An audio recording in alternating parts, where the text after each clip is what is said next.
다 같이 묵도드림으로 하나님 앞에 신년 첫 예배 드리겠습니다.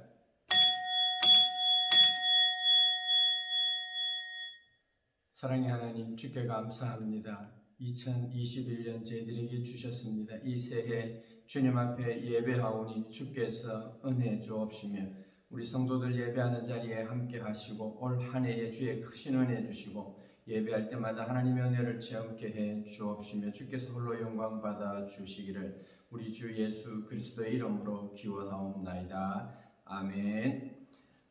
사도신경으로 신앙 고백 드리겠습니다.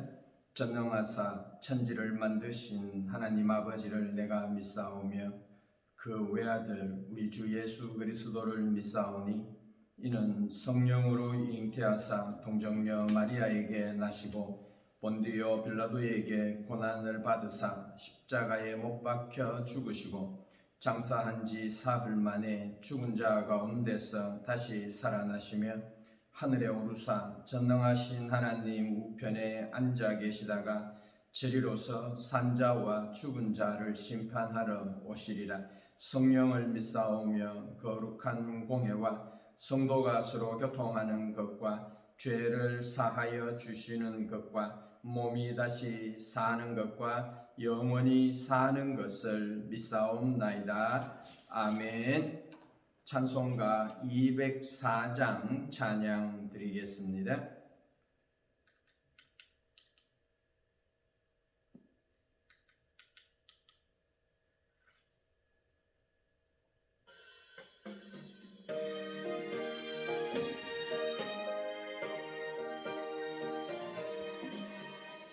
주의 말씀 듣고서 순행하는 자는 반석 위에 떠닿고 집을 지은 같아.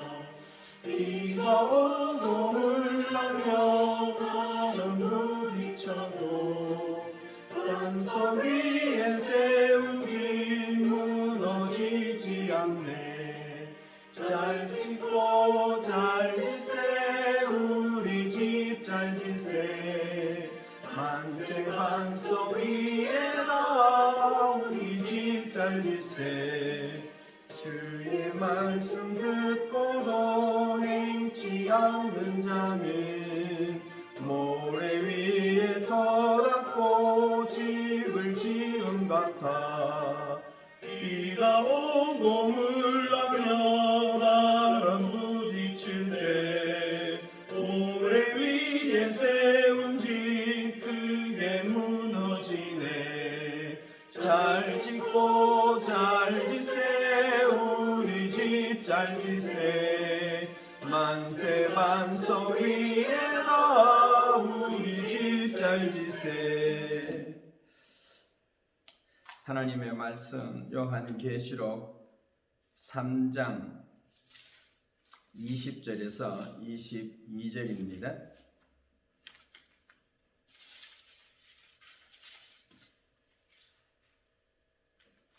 제가 읽겠습니다.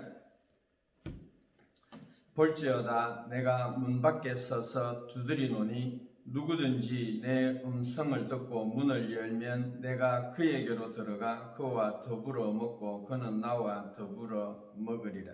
이기는 그에게는 내가 내 보좌에 함께 앉게 하여 주기를 내가 이기고 아버지 보좌에 함께 앉은 것과 같이 하리라. 귀 있는 자는 성령이 교회들에게 하시는 말씀을 들을지어다. 아멘. 할렐루야. 주님의 은혜와 사랑이 우리 모든 성도님들과 함께 하시기를 주님의 이름으로 축원합니다. 2021년 새해가 밝았고 오늘 첫 주일 예배입니다. 오늘 첫 주일 예배를 맞이하면서 제가 지금 느끼는 감정은 지나왔던 연도들의 첫 주일 예배에 느끼던 감정들과 많이 다릅니다. 사실 오늘 한 해는 무슨 좋은 일이 벌어질까 기대하는 것보다 올 한 해에 또 무슨 일이 생길까 하며 걱정하는 일들이 더 많고 마음이 무겁습니다. 올 한 해에 코로나19에서 우리가 벗어날 수 있을까? 성도들이 함께 모여 즐겁게 기뻐하고 찬송하며 하나님께 영광 돌리며 예배하는 날이 올해 안에 올 수 있을까? 또한 교회가 이 사회에서 빛과 소금의 역할을 다하고 교회가 하나님께 영광 돌리는 그 사역을 회복할 수 있을까? 또 사회적으로는 집값이 안정되고 국가가 안정되고 경제가 성장할 수 있을까? 국가의 안보는 괜찮을까? 그리고 또 세계적으로 자연환경이 파괴되어서 자연재해는 더 이상 없을까? 하는 이런 어려운 문제들로 마음이 무겁습니다. 기근과 재난은 더 심해지지 않을까 하는 염려도 있습니다. 이런 저런 걱정거리를 심각하게 생각하다 보니 올 새해 이 첫 예배, 새해를 맞이하면서 올해는 정말 무슨 일이 일어날지를 염려할 수밖에 없습니다. 그러다 보니 좀 더 생각하게 됩니다. 혹시 올해에 예수님께서 재림하시는 일이 일어나지 않을까 하는 생각까지도 하게 됩니다. 사실 올 한 해에 무슨 일이 어떻게 벌어질지 아무도 모릅니다. 저는 아무것도 알 수가 없습니다. 단지 제가 말씀드리는 것은 올 한 해를 시작하면서 제 마음이 이전껏 느꼈던 것과 다르다는 것을 말씀드립니다.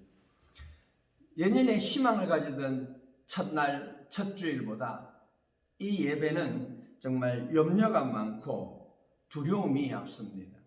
아마 제 환경이 달랐을까요?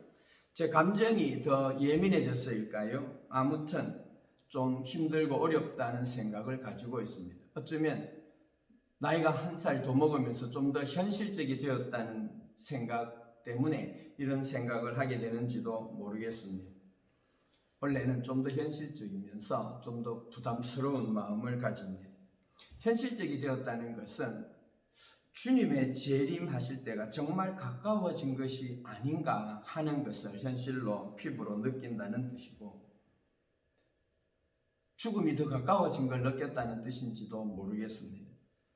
그리고 부담스럽다는 말은 주님께서 재림하셔서 나를 부르실 때, 내가 주님 앞에 섰을 때 주님 뵙기가 두렵고 부담스럽다는 말씀입니다. 주님이 재림하시면 분명 기쁘지요. 예수 믿어서 구원받으니 감사하지요. 이때까지 뵙고 싶었던 주님을 뵈오니 너무 고맙고 귀하지요. 그러나 한편으로 부담스럽습니다. 주님께서 나에게 대해서 뭐라 말씀하실지, 주님께서 나의 모든 것을 아시는데 주님께서 나에게 칭찬하실지 책망하실지 부담스럽습니다. 특별히 최근 몇 주간 동안 요한계시록을 강론하다 보니 이런 생각이 더 깊어지고 있습니다. 그래서 오늘 저는 이 첫 주일 예배를 통해서 제 스스로에게 한 두어 가지를 다짐합니다.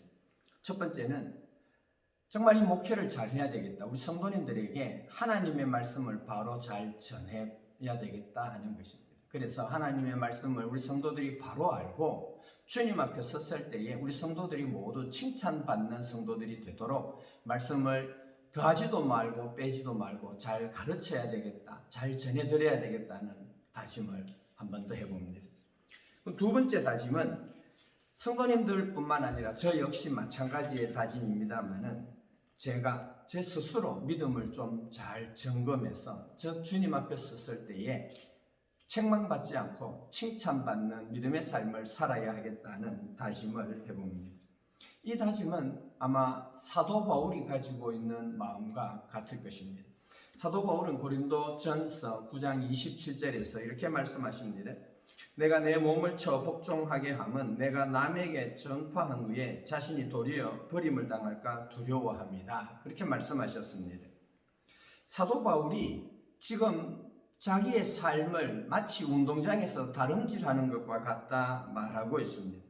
그런데 이 다름질하면서 사도 바울은 향방 없는 것과 같이 하지 아니하고 자기의 몸을 쳐서 복종시킨다 말합니다. 흑음을 치는 것 같지 않게 한다 말합니다. 내가 그렇게 복종시키는 이유는 복음을 전파한 후에 내가 도리어 버림을 받을까 두려워한다 이렇게 말했던 것입니다. 그런데 사도 바울이 버림을 당한다 그것 때문에 두려워한다는 것이 무슨 뜻일까요? 사도 바울이 버림을 당한다는 것이 사도 바울이 구원을 받지 못한다는 뜻으로 말했을까요? 만약 사도 바울이 구원을 받지 못하는가 봐 두려워했다면 그러면 사도 바울은 구원의 확신이 없는 사람이었을까요? 성령을 받았다는 것은 거짓말일까요? 만약 사도 바울이 구원받은 자기의 확신도 있고 성령을 받은 것도 있는데 마지막에 하나님 앞에 설 때에 버림을 받을까 두려워한다는 것은 하나님을 믿지 못하기 때문일까요? 하나님께서는 사도 바울을 쓰다가 버리시기로 작정하신 것을 사도 바울이 두려워한다는 말일까요?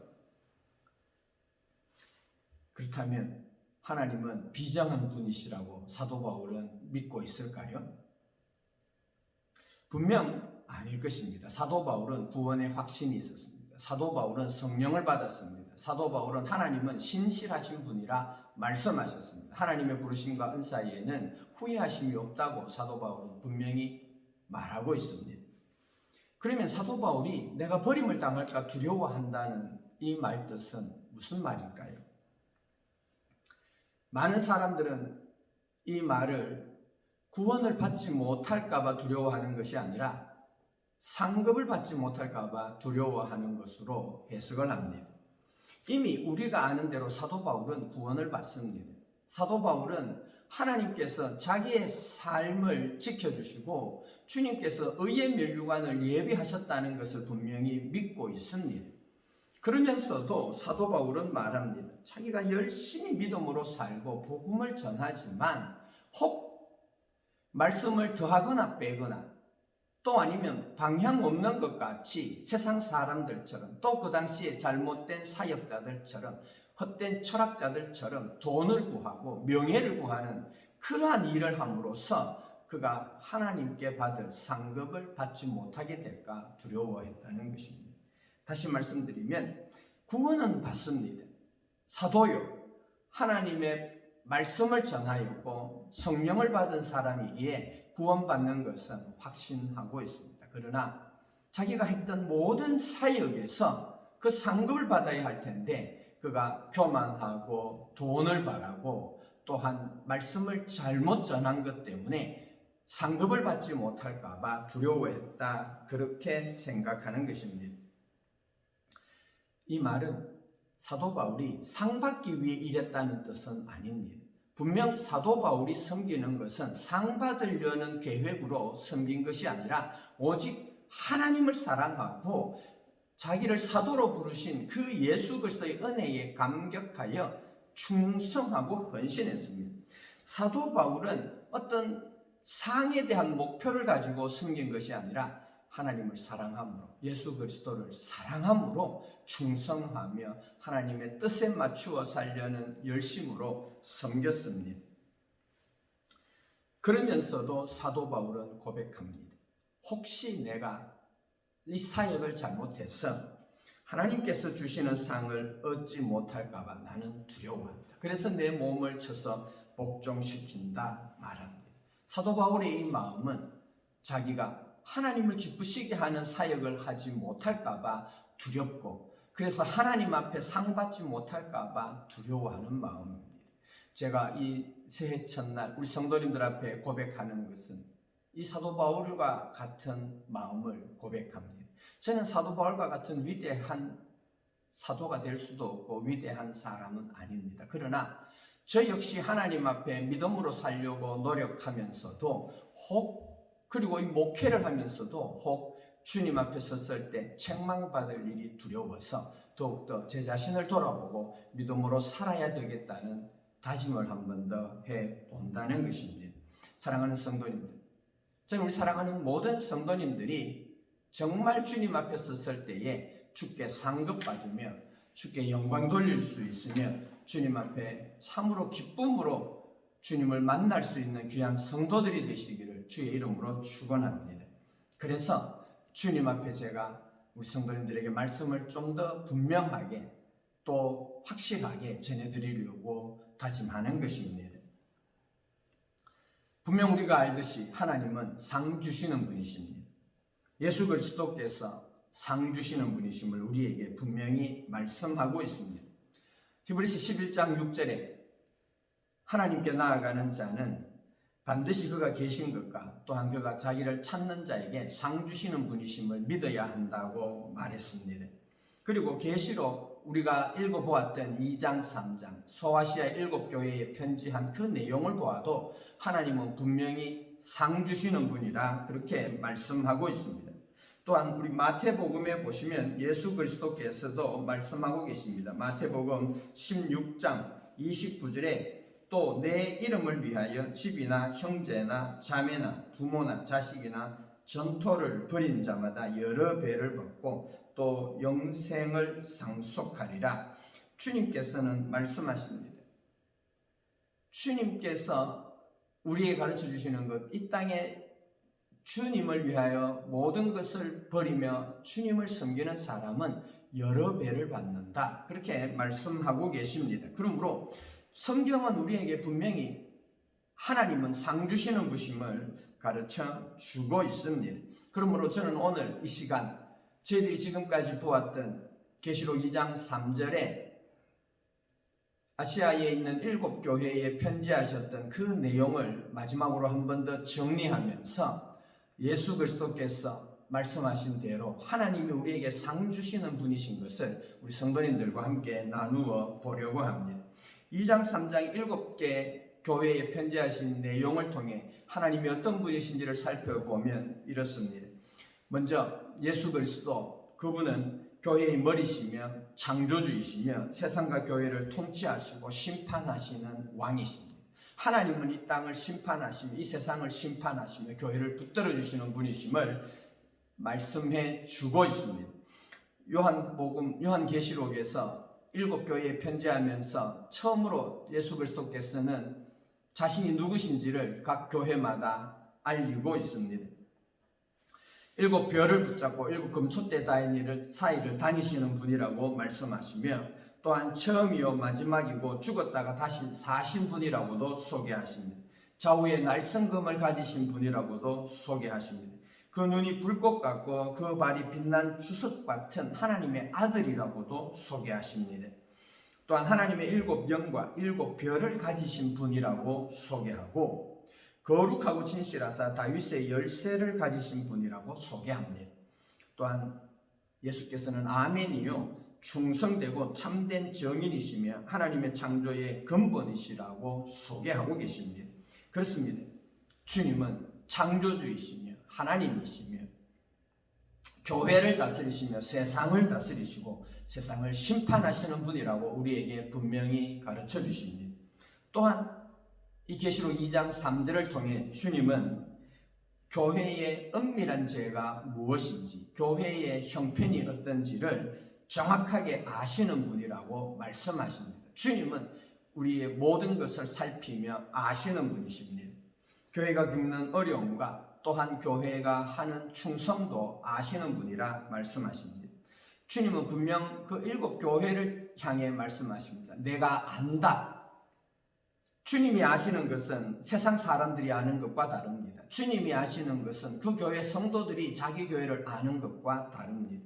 세상 사람들은 겉모습으로 교회를 알려고 합니다. 교회 다니는 성도들조차도 교회의 겉모습으로, 교회의 화려함으로 교회를 알려고 합니다. 그러나 예수님께서는 교회의 겉모습을 보고 교회를 안다 말씀하지 않습니다. 예수님은 교회의 속모습을 보시며 교회의 진실함을 보시며 교회가 무엇에 문제가 있는지를 정확하게 아시는 분이십니다. 그렇습니다. 예수 그리스도는 교회의 진실한 모습을 아신 같이 우리 성도들의 삶의 진실을 아십니다. 우리가 무엇을 하는지 아시고 무슨 생각을 하는지 아시고 어떤 행동을 하는 동기도 아시고 우리의 폐부를 아시며 마음의 생각을 아시는 분이심을 저희들은 믿습니다. 또한 예수께서는 말씀하십니다. 이 모든 것을 아시는 주님께서 교회에 회개할 기회를 주시는 분이라 말씀하십니다. 주님은 회개할 기회만 주시는 것이 아니라 회개할 능력까지 주시는 분이십니다. 주님께서 교회마다 말씀하십니다. 내가 안다. 네가 무엇을 했는지, 무엇을 잘못했는지, 발람의 교훈을 가지고 있는지, 이세벨의 교훈을 따르고 있는지, 이 모든 것을 다 안다 말씀하시는 주님께서 회개할 기회를 주십니다. 회개하라 말씀하십니다. 돌이키라 말씀하십니다. 심지어 7 교회 중에 가장 비참하다고 말하는 그 라오디게아 교회를 향해서도 말씀하십니다. 내가 너를 볼 때 너무 역겨워서 토하여 버리리라 말씀하시면서도 회개할 기회를 주십니다. 회개하고 돌아오라 말씀하십니다. 그렇습니다. 예수님은 우리의 모든 것을 아실 뿐 아니라 우리를 사랑하고 용서하셔서 회개하도록 기회를 주시는 분이심을 믿습니다. 그리고 예수님은 말씀하십니다. 회개하는 사람들, 또한 끝까지 믿음을 지키는 사람들에게 상 주시는 분이라 말씀하고 계십니다. 예수님은 상 주시는 분이십니다. 하나님은 믿음으로 사는 성도들에게 상 주시는 분이심을 믿습니다. 7 교회에 편지하신 예수님의 모습을 보면 예수님은 정말 그 교회가 당한 어려움을 너무나 잘 알고 계십니다. 성도들이 어떤 어려움에 살고 있는지, 어떤 고난을 받고 있는지 너무나 정확하게 알고 계십니다. 그리고 그들에게 상 주신다 말씀하십니다. 사랑하는 성도 여러분, 성도들의 삶은 평안하고 안락한 곳으로 부르심을 받은 것이 아닙니다. 성도들의 삶은 부요한 것을 보장받은 것이 아닙니다. 성도들의 삶은 휴양지로 부름을 받은 것이 아니라 전쟁터로 부름을 받았습니다. 성도들은 죄와 사탄과 세상과 그리고 육체와의 싸움으로 부르심을 받았습니다. 예수님께서는 이 싸움에서 승리한 모든 성도들에게 영광스러운 상급을 주신다고 말씀하셨습니다. 예수님께서는 믿음으로 사는 성도들에게 상급을 준비하셨습니다. 7 교회를 향해 말씀하십니다. 이기는 자들에게는 하나님의 나군에 있는 생명나무의 과실을 주겠다 말씀하십니다. 또한 생명의 면류관을 준다 말씀하십니다. 감추었던 만나와 hin도를 주신다 말씀하십니다. 또한 만국을 다스리는 권세와 새벽별을 주신다고도 하십니다. 또한 흰옷을 주시고 그 이름을 생명책에서 지우지 않겠다고 말씀하시고 성전 기둥이 되겠다고도 말씀하시고 그리고 하나님의 보좌에 함께 앉도록 주겠다고 말씀하십니다. 예수님께서 이기는 성도들에게 주시는 상급, 이것은 너무나 귀하고 너무나 놀랍습니다. 그런데 예수님께서 주시는 이 상급은 우리가 생각하는 막연한 구원의 상급이 아닙니다. 예수님께서 주시는 상급은 우리가 예수를 믿음으로 얻는 구원만이 아니라 구원받은 성도들에게 더불어 주시는 특별한 상급이라 말씀하십니다. 만국을 다스리는 권세와 하나님의 보좌에 함께 앉는 영광을 주시겠다는 것은 구원받는 것과 더불어 함께 주시는 상급입니다. 예수님은 우리 성도들의 삶을 다 알고 계십니다. 성도들의 충성과 성도들의 헌신도 알고 계십니다. 성도들의 연약함도 알고 계시고 성도들의 죄 짓는 것도 알고 계십니다. 그러는 가운데 죄 짓는 가운데도 회개하고 주님의 말씀을 듣고 믿음으로 다시 헌신하는 그 모든 것까지 주님은 아십니다. 그래서 주님께서는 주님께 헌신하고 충성하는 사람들에게 구원과 함께 보상해 주셔서 상급을 주신다 말씀하십니다. 이것을 주님께서는 계시록 2장 23절에서 이렇게 말씀하십니다. 모든 교회가 나는 사람의 뜻과 마음을 살피는 자인 줄 알지라 내가 너희 각 사람의 행위대로 갚아주리라 말씀하셨습니다. 행위대로 갚아주시는 하나님, 예수님은 심판자의 하나님이심을 나타내어 주십니다. 그런데 예수님께서 심판하시는 것은 예수를 믿는 사람과 믿지 않는 사람에 대한 심판의 기준이 다르다고 말씀하십니다. 성경은 우리 모든 사람들이 예수님의 심판대 앞에 서야 된다 말씀하십니다. 예수 그리스도께서 그 심판을 마태복음 25장에서 말씀하셨습니다. 최후의 심판에 대한 비유를 여러 개 말씀하시는데 그 중에 하나가 우리가 잘 아는 양과 염소의 비유입니다. 그날에 주님께서 목자가 양과 염소를 구분하듯이 양은 오른편에 염소는 왼편에 구분하시고 그들의 행위대로 예수께서 심판하신다 말씀하셨습니다. 이 최후의 심판에 대해서 사도 바울은 고린도후서 5장 10절에 또한 말씀하고 있습니다. 이는 우리가 다 반드시 그리스도의 심판대 앞에 나타나게 되어 각각 선악간에 그 몸으로 행한 것을 따라 받으려 함이라 말씀하고 있습니다. 사랑하는 성도 여러분, 최후의 심판을 하시는 분은 하나님이십니다. 예수 그리스도이십니다. 그 예수 그리스도가 심판의 왕으로 서시면 그 보좌 앞에 모든 사람은 심판을 받으러 나올 수밖에 없습니다. 이것을 요한계시록 20장에서 또한 말씀하고 있습니다. 20장 11절부터 15절 내용입니다. 제가 한번 읽어보겠습니다. 또 크고 흰 보좌와 그 위에 앉으신 이를 보니 땅과 하늘이 그 앞에서 피하여 간데없더라. 또 내가 보니 죽은 자들이 큰 자나 작은 자나 그 보좌 앞에 서 있는데 책들이 펴있고 또 다른 책이 펴졌으니 곧 생명책이라. 죽은 자들이 자기 행위를 따라 책들에 기록된 대로 심판을 받으니 바다가 그 가운데서 죽은 자들을 내주고 또 사망과 음부도 그 가운데서 죽은 자들을 내주매 각 사람이 자기의 행위대로 심판을 받고 사망과 음부도 불못에 던져지니 이것은 둘째 사망 곧 불못이라. 누구든지 생명책에 기록되지 못한 자는 불못에 던져지리라. 아멘. 예수 그리스도께서 심판의 주로 앉으십니다. 그때에 믿는 사람이나 믿지 않는 사람이나 이 세상에 있던 모든 사람들이 다 하나님의 그 큰 심판대 앞에 나올 수밖에 없다 말합니다. 그런데 성경은 그 심판대 앞에 책이 두 권 있다 말합니다. 하나는 생명책입니다. 그 생명책에 기록된 사람은 생명을 얻습니다. 또 하나의 책은 무엇일까요? 그것은 바로 행위를 기록한 책이다 말하고 있습니다. 행위를 기록한 그 책을 따라서 모든 사람이 심판받습니다. 예수 그리스도를 믿는 사람도 그 행위를 기록한 책에 따라 심판을 받습니다. 예를 들어서 이렇습니다. 제가 이제 하나님 앞에 섰습니다. 제가 살았던 모든 행위가 그 책에 기록되어져 있을 것입니다. 제가 생각했던 것, 제가 말했던 것, 제가 행동했던 것, 제가 목회하면서 실수했던 것, 이건 또한 제가 목회하면서 열심히 했던 것, 무엇을 했던 것이든지 다 그 행위의 책에 기록되어져 있을 것입니다. 주님께서 그 행위의 책을 펴보시고 저를 가만히 보실 것입니다. 그리고 저의 삶을 아실 것입니다. 아, 정말 너는 이런 놈이었구나. 너는 이런 생각하고 살았구나. 너는 이렇게 남이 모르는 은밀한 죄도 지었구나. 너는 정말 안 되겠구나. 다 아실 것입니다. 그리고는 예수 그리스도께서 그 행위대로 마지막 저에게 심판하시기 전에 한 옆에 있는 책, 생명책을 보실 것입니다. 그리고 저의 이름이 있는가 살펴보실 것입니다.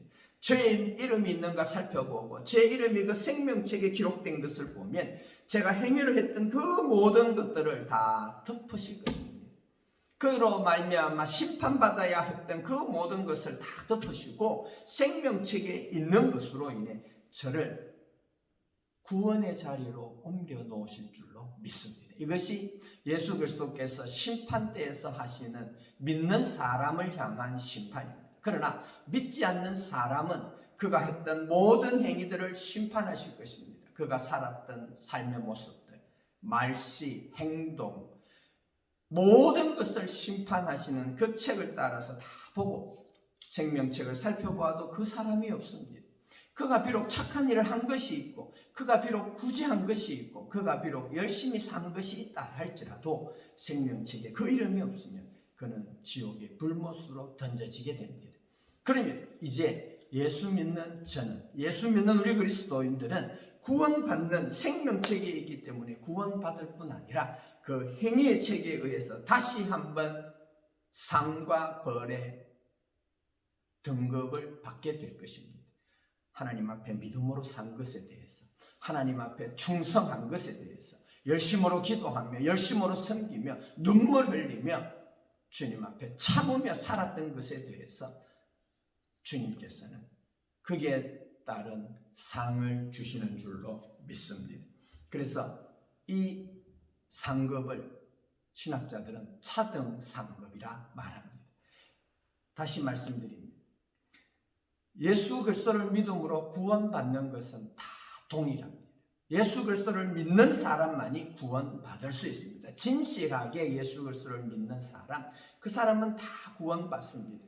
이 구원받는 모든 성도들은 그 구원받는 후에 그가 믿으면서 살아왔던 그 삶의 흔적을 따라 주님이 상급을 주시는데 그 상급은 차등이 있습니다. 이것을 차등 상급이라 말합니다.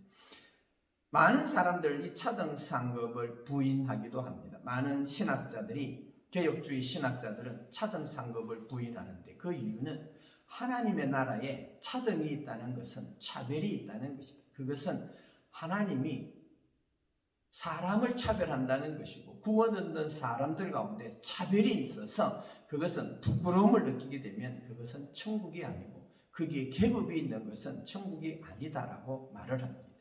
또한 만약 행위로 구원을 얻는다면, 그 공로로 상급을 받고 구원을 얻는다면 그것은 행위로 구원 얻는 것이지 믿음으로 구원 얻는 것이 아니다라는 이유에서 차등 상급을 부인합니다. 그러나 사랑하는 성도님들, 차등 상급이라 하는 것은 구원과 다른 것입니다. 공로로 구원 얻는 것이 아니라 믿음으로 살아왔던 삶에 대해 주님이 주시는 보상입니다. 분명 하나님의 나라에는 계급이 없습니다. 하나님의 나라에서는 우리가 아는 어떤 분들이 말하는 대로 누구의 집은 고래등 같은 좋은 집, 누구의 집은 초가집, 거기에서 누구는 부끄럽고 누구는 어떻고 그렇지는 않을 것입니다. 그런 의미에서 차등은 없습니다. 분명 성경에서 말해주는 것은 하나님의 나라에서는 차등이 없습니다. 그러나 그 상급에서는 하나님은 열심히 산 사람, 믿음으로 산 사람, 정말 인내하며 고통받으며 사는 사람들에게는 의의 면류관, 생명의 면류관, 또한 각각 그 받은 대로 주시는 은혜와 은사에 따라서 받는 것이 다르다 말씀하고 있습니다. 분명 하나님의 나라는 우리가 생각하는 것과 다르기 때문에 어떤 일이 그곳에서 벌어질지는 모르지만 한 가지 분명한 것은 있습니다. 하나님의 나라에서는 차별이 없고 하나님의 나라에서는 누군가가 남들보다 더 낫다고 교만하고 잘났다고 내가 무엇을 더 많이 가졌다고 자랑할 수는 없을 것입니다. 왜냐하면 하나님의 나라의 기쁨은 내가 소유한 것으로 인한 기쁨이 아닙니다. 하나님의 나라의 기쁨은 하나님과 함께함으로 얻는 기쁨일 것입니다. 주님이 말씀하셨습니다. 너희들 가운데 큰 자가 되려고 하느냐? 너희들 가운데 작은 자가 되라. 하나님의 나라에서는 작은 자가 큰 자다, 섬기는 자가 큰 자다 말씀하셨기 때문입니다. 그렇습니다. 하나님의 나라에서는 내가 많이 가졌다고 내가 큰 자가 되는 것이 아니고 하나님의 나라에서는 적게 가졌든 많이 가졌든 하나님 앞에서 더 섬기는 자가 큰 자가 되는 세상이 하나님의 나라인 줄로 믿습니다. 그러므로 하나님께서 주시는 상급이 차이가 있는 건 알지만 그 차이가 어떤 건지는 알지 못하겠고, 분명한 것은 우리는 지금까지 우리가 이 땅에 살아오면서, 이 세상에 살아오면서 우리가 겪었던 모든 일들, 그리고 내가 남보다 더 열심히 살고 더 헌신하며 주님 앞에 감사하며 헌금하며 믿음으로 살아온 이 모든 일을 주께서 아시고 거기에 따라 행위에 따라 보상해 주신다는 것입니다. 분명 하나님의 나라에서는 우리가 함께 기뻐하고 즐거워하고 감사하고 영광 돌릴 것입니다. 그러나 다시 한번 말씀드리지만 주께서 우리의 삶을 아시고 갚아주시는 것도 우리는 분명히 믿어야 할 것입니다. 사랑하는 성도 여러분, 저는 오늘 이 첫 주일을 맞이하면서 마음에 깊은 부담감을 느낀다고 말씀을 드렸습니다. 주님께서 혹시 오시면 어떻게 하나? 그래서 오늘 이 말씀을 함께 나누며 우리 성도들에게 위로와 또한 격려의 말씀, 저 스스로도 격려합니다. 지금까지 살아왔던 삶, 혹시 열심을 내지 못했고, 지금까지 살아왔던 삶, 혹시 죄를 끊지 못했고, 지금까지 혹 주님 앞에 믿음으로 충성하지 못했던 부분이 있으면 지금부터라도 충성하십시다. 지금부터 열심히 사십시다. 주님께서 주실 상을 바라보고 더 기도하십시다. 더 헌금하고 더 섬기며 구제하고 더 사랑하며 더 봉사하며 더 인내하며 용서하며 사십시다. 그러면 주께서 여러분들의 그 삶을 다 기억하시고 적으시고 하나님의 나라에서 기뻐하시고 상 주실 줄로 믿습니다. 그때 주님 앞에 섰을 때 좀 덜 부끄럽고 덜 부담스럽고 주님께 영광 돌리는 저희들의 삶이 될 줄로 믿습니다. 우리 사랑하는 성도님들, 이 귀한 복을 누리는 귀한 성도들 되시길 주님의 이름으로 축원합니다. 아멘. 기도드리겠습니다. 사랑의 하나님, 주께 감사합니다. 우리 사랑하는 모든 성도들, 이 말씀을 듣고 주님 앞에 더 믿음으로 더 충성되게 살아가서 올 한 해 주께 큰 영광 돌리며 주님 앞에 충성하는 귀한 성도들 되게 주께서 은혜 내려 주시옵소서. 믿사오며 우리 주 예수 그리스도 이름으로 기도하옵나이다. 아멘. 찬송가 552장 찬양 드리겠습니다.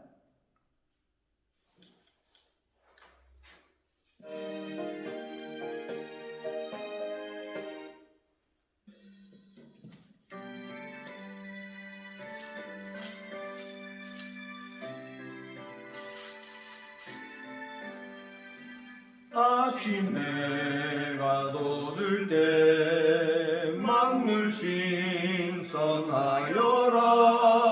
나도 세상 지날 때 햇빛 되게 하소서. 주여 나를 도우사 세월호 성함포서. 어두운 세상 지날 때 햇빛 되게 하소서. 새로운 광음을 보람있게 보내고 주의 일을 행할 때에 햇빛 되게 하소서. 주여 나를 도우사 세월 허송한고서. 어두운 세상 지낼 때 햇빛 되게 하소서. 아멘. 기도드리겠습니다. 이제는 우리 주 예수 그리스도의 은혜와 하나님 아버지의 무한하신 사랑과 성령 하나님이 함께 하시고 위로하시고 충만케 하시는 역사가 우리 사랑하는 모든 성도들 위해 지금부터 영원토록 함께 있을지어다. 아멘. 감사합니다. 예배 마쳤습니다. 올 한 해 복되고 강건하시기를 다시 한번 주의 이름으로 축원합니다.